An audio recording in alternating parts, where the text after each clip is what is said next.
নমস্কার, কেমন আছেন সবাই? গল্প উইথ সমুর আরেকটি ব্লগে আপনাদের সবাইকে স্বাগত জানাই। আজ সকালে চলে এসেছিল প্রিন্সের জন্য একটি পার্সেল। দাঁড়ান, পার্সেলটা ওকে দিয়ে আসি। বেটা না না, পার্সেলটা হাতে পেয়ে সাথে সাথে খোলার চেষ্টা কিন্তু শুরু করে দিয়েছে। অনেকক্ষণ চেষ্টা করেও খুলতে না পারায় ওর বাবা এখানে পার্সেল খুলতে বসে পড়েছে।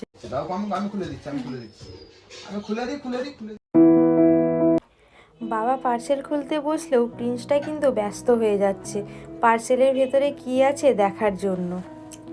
এই পার্সেলটা অর্ডার দিয়েছিলাম ফার্স্ট ক্রাই থেকে। এর মধ্যে ছিল 15 মান্থ প্লাস কিছু বই। আমরা তো আওয়া থেকেই পড়াশোনা শুরু করেছি, কিন্তু সময় পাল্টেছে, সময়ের সাথে পড়াশোনার ধরনও অনেকটাই পাল্টেছে। তাই সময়ের সাথে তাল মিলিয়ে আমিও অর্ডার দিয়ে দিয়েছিলাম প্রিন্সের জন্য এই বইগুলো। প্যাকেট থেকে বইগুলো বার করার জন্য প্রিন্স খুবই চেষ্টা করছে। এখন তো বুঝতে পারছে না এই বইগুলো ওর পড়ার জন্য। বুঝতে পারলে হয়তো প্যাকেটের ভেতরই রেখে দিত। কি সুন্দর সারাদিন খেলে দিন কাটাচ্ছিল। এরপর যখন বইগুলো হাতে পেয়েছি টুকটাক পড়তেও বসাবো। আর কতটা কি শেখাতে পারছি সেটা আপনাদের সাথে নিশ্চয়ই শেয়ার করব। এইখানে টোটাল 10টা বই পেয়েছিলাম। My first word, birds, animal, know your body, numbers, এরকমভাবে 10খানা বই ছিল। ওই যে বলেছিলাম, বুঝতে পারলে বইগুলোকে ফেরত প্যাকেটের ভেতর রেখে দেবে। অবস্থাটা দেখুন, ওই একই কাজই করছে। আজকে দিনের শুরুটা প্রিন্সের কিন্তু খুব ভালোই হয়েছে। সকাল সকাল গিফটও পেয়ে গিয়েছে, আর বিকালে যাব পার্কে। ওর বাবা ঠিক করেছে সপ্তাহের একটা দিন অন্তত বাচ্চাটাকে নিয়ে ঘুরতে বেরোবো। দোকান আজকে বন্ধ থাকলেও সকালে আছে একজনের বাড়িতে গৃহপ্রবেশের পূজা, তাই সকাল সকাল স্নান করে রেডি হয়ে গিয়েছিল। এখন যাচ্ছে বরদার সাথে গৃহপ্রবেশ করাতে।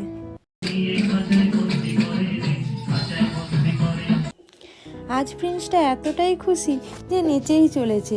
এইখানে চলছে জেঠুর সাথে নাচ।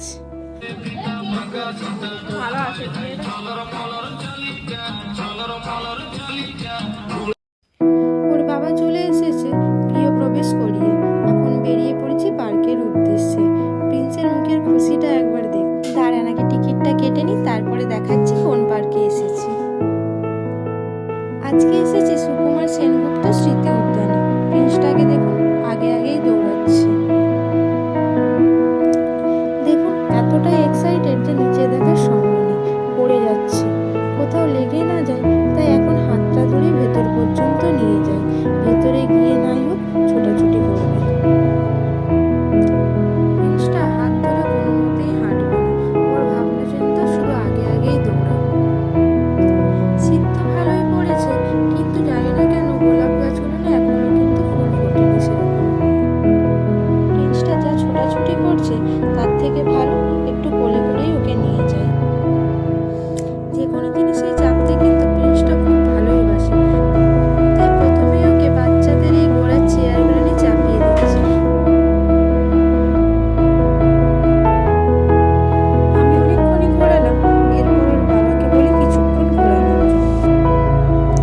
প্রিন্সটা এতটা দুষ্ট হয়েছে, কোনো মতে ওর বাবাকে ওকে বা চেয়ারকে কোনোটাকেই ধরতে দেবে না।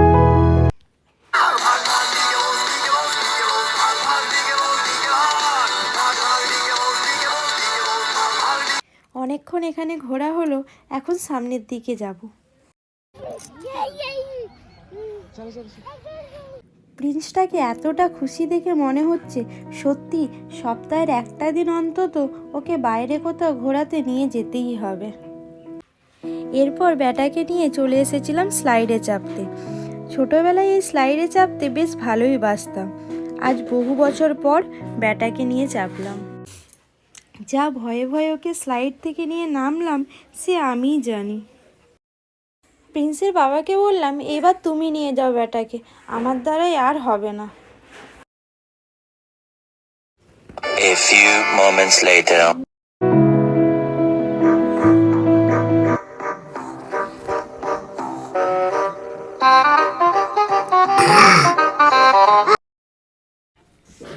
One eternity later.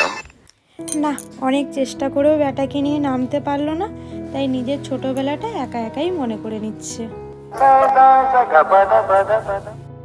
আশা থেকে যা ছোটাছুটি করছে, এরপর জল তেষ্টা পেয়ে গেছে।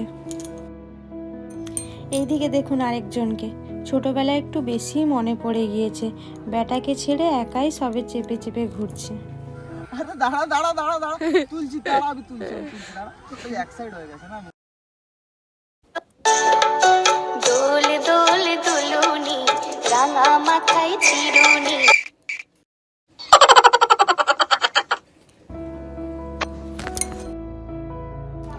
এতক্ষণে জলের বোতলে সঠিক কাজ হয়েছে, গরুটাকে ভালো করে ঘষে ঘষে স্নান করিয়ে দিচ্ছে। এতক্ষণ ধরে গরুটাকে স্নান করানোর পর জল তেষ্টা তো পাবে, জল টল খেয়ে এরপর গরুর পিঠে চেপে বসেছে। এরপর ব্যাটাকে নিয়ে চেপে গিয়েছিলাম দোলনায়, দোলনায় চেপে ওর বাবাকে টাটা করে দিচ্ছে।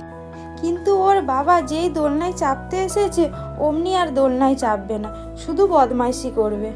সপ্তাহের এই এক আধটা দিনই তো বাবাকে বিকালে পাই, তাই শুধু বদমাইশি করবে, এটাই ওর ভাবনায় থাকে। জলের বোতল টুপি সব গুটিয়ে ওইদিকে যেতে যেতে দেখি বাপ বেটা সেইখানে দোলনায় চেপে ঘুরতে শুরু করেছে। উৎপাত্তিটা একবার দেখতে পাচ্ছেন কি অবস্থা। না, আর বেশিক্ষণ এখানে থাকা যাবে না, নাহলে সব কিছু ভেঙেই এরপর বাড়ি ফিরবে। তাই এবার বাড়ির পথে রওনা দিই। কিন্তু খালি পেটে কি আর বাড়ি ফেরা যায়, তাই চলে এসেছিলাম মোমো খেতে। একটু অপেক্ষা করতেই চলে এসেছিল গরম গরম মোমো। আমরা মোমো খেতে শুরু করি, ততক্ষণে আপনারা ভিডিওটিকে একটি লাইক করে চ্যানেলটিকে সাবস্ক্রাইব করে দেবেন।